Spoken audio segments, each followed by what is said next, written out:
time is just kind of comply with what he's saying, because, you know, I didn't want it to escalate into anything more.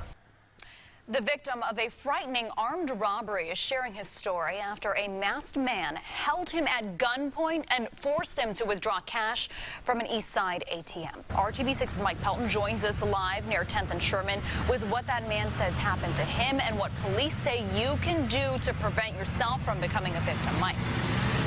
Well, the man tells me he thought about all his life plans when he saw the gun pointed at him right there at the walk-up ATM behind me. Now, the victim tells me he had just taken a $20 bill out of the ATM when a man came up and demanded cash, so he threw that $20 bill on the ground. The problem is the robber wanted more than that.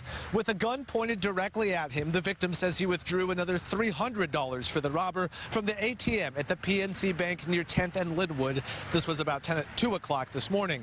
He says the robber was wearing a ski mask, but he guesses the armed man was in his late teens or 20s. The victim spoke with us on the condition we hide his identity, but he tells me when the robber asked for more money, he tried to focus on meeting that demand in fear if he didn't, he'd become just another statistic. Basically, I almost put the card in backwards, and then, you know, he's constantly waving the gun, telling me to give it up and hurry up or he shoot me, this, that, and the other. I mean, we were only like 2-3 feet away. He was pointing it at me, to my face, to my chest, pointed at my leg, like if I don't do something or if I don't, you know, comply, he's gonna shoot me.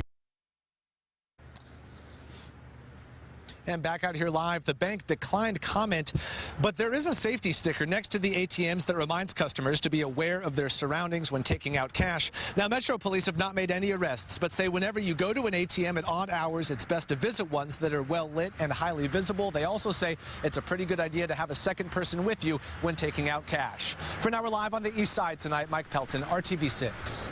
Mike, thank you. RTV6 working for you tonight on what you should do if you become the victim of an armed robber. Police say you should cooperate with the robber, remain calm, and do everything you are asked to do. If you panic or fight back, you could put yourself in even more danger. Also, take note of what your attacker looks like, especially any distinguishing features that could help police find him.